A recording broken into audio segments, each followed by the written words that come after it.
what I really think, all in all, is this was the Lord's way of saying, John, you've preached on this theme, bearing tribulation nobly, so often. Here's your chance to really live your words. Uh, Bear this tribulation, wow, and that will be a seal on your teaching. See, and I think it's just so true. You know, we read what he says about bearing suffering nobly, all the while realizing he sure did himself. So he's a living example through his life, see, as well as through his teaching. Christos anesti negrum fanato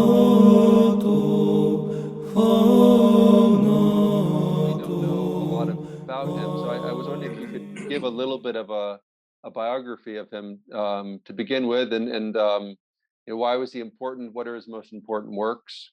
Mhm. Mhm. Yeah, sure. His dates are 347 to 407. He was the leading preacher in Antioch, his hometown, for 12 years, 386 to 398.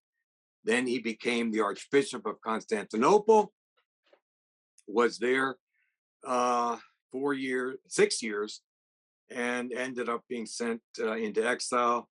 So such a long story as to how the Empress, for one, turned against him. Just unbelievable story.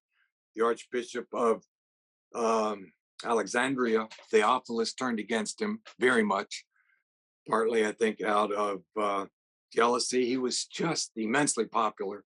His preaching was a sensation. Um, he's known as the greatest Christian preacher of all time. I think many, even in the West, would acknowledge him in that way. And certainly he's the greatest biblical commentator in the history of the Orthodox Church. So we know him for those reasons. Also, of course, the liturgy, the main liturgy that we celebrate in our Orthodox Church, bears his name. And the famous sermon at Pascha was written by him. And his popularity, I think, ultimately flows from his love of the people, not just his eloquence, but his deep love for his people. He cried out one time, I have set my heart vehemently upon your salvation. And in a way, that's kind of his whole life, pouring out his heart for his flock. So, and he has left us so many wonderful writings, something like 800 homilies. His preaching would be recorded by stenographers. And it's not even really clear how much he edited those notes that the stenographers were taking. They retained very much the conversational style of his preaching, asking rhetorical questions, things like "you may say," well, what about this? This kind of thing. And also several essays. Well, about the homilies, first of all, um, homilies, he preached exegetically very often, chapter by chapter, verse by verse. He did that entirely through the Gospel of St. Matthew, providing about 90 homilies. Same way through the Gospel of St. John, some 80 homilies, I think. Same way through all of St. Paul's epistles, including the Epistle to the Hebrews. Basically the same way through the book of Genesis, through quite a few of the Psalms, and then portions of Isaiah, portions of other scriptural works, um, several essays. Let me just share maybe four of the most important. Uh, he writes an essay on the priesthood that's probably the greatest exposition of what is involved with the holy priesthood that's ever been written. He's very famous for that. Also, an essay on vainglory and on the raising of children. So that's very helpful in our child raising. He he most emphasizes there encouraging our children to live a holy life and be saturated with the Psalms, especially memorizing Psalms and so on. Let them be the guidelines, giving them guidelines for their life. Mhm. Also, a book on an essay on providence, and kind of a related essay called Nothing Can Harm the One Who Does Not Harm Himself.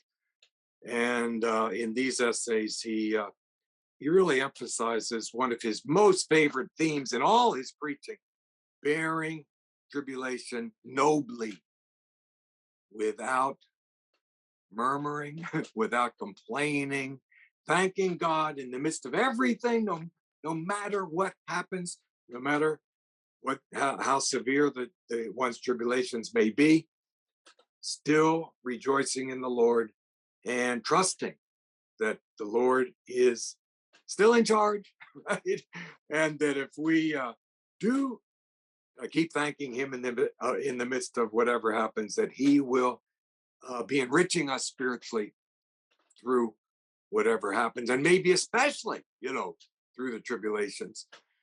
So when he is sent into exile in 404 and comes, and actually the first time he's sent in 403, he's immediately called back because there is a shaking in the imperial bedroom, and most likely the Empress Evdokia, who had at first been so favorable towards him, she probably had a miscarriage and was stricken in her conscience. Oh my, this is God's retribution, what I've done or helped to do, sending Chrysostom into exile. So she summoned him right back.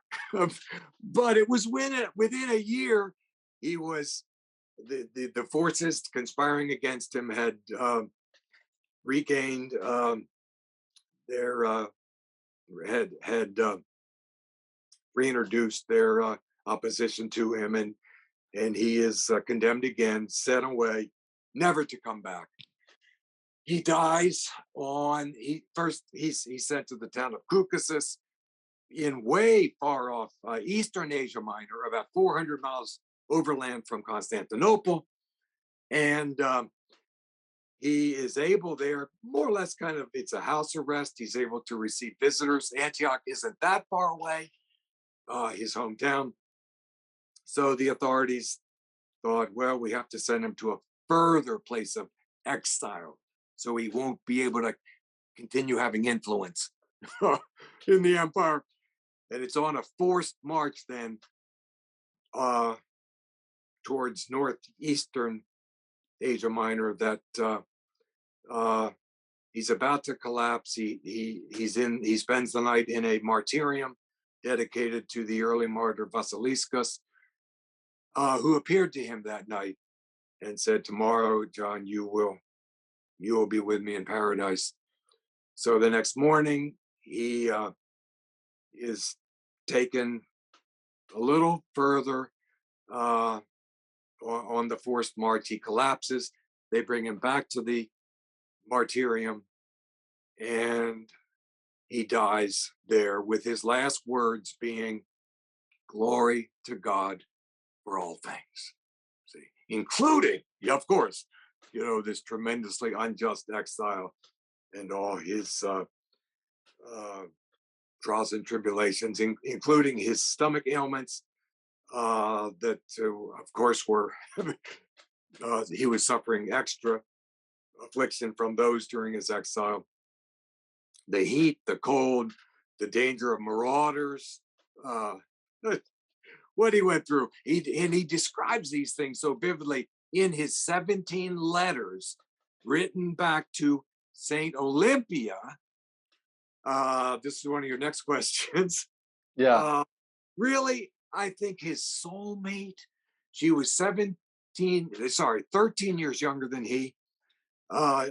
She was a deaconess in the church when he got to Constantinople in 398. She had already established a monastery for women right adjoining the great church in Constantinople, connected by a stairway. She would visit him, she would serve him his meals, and partly because of his stomach problems, he needed extra help with his diet, and he was so that was one of the fabricated charges against him when he was condemned at the infamous Council of the Oak, Synod of the Oak in 403. One of the charges was he eats alone with women. See, and partly there was resentment because his predecessor, Nectarius, the previous Archbishop of Constantinople, had been from the aristocracy. He actually had been a government official when he was made the new archbishop. And it was his custom to now and then hold lavish banquets for the wealthy of the city, and including many of the bishops and so on. So they were used to that. St. John demanded that the bishops under him and the priests really serve their people and not just kind of take it easy and enjoying the prestige and sometimes even the luxury. There was resentment against him for that. And what I really think, all in all, is this was the Lord's way of saying, John, you've preached on this theme, bearing tribulation nobly, so often. Here's your chance to really live your words. Bear this tribulation, wow, and that will be a seal on your teaching. See, and I think it's just so true. You know, we read what he says about bearing suffering nobly, all the while realizing he sure did himself. So he's a living example through his life, see, as well as through his teaching.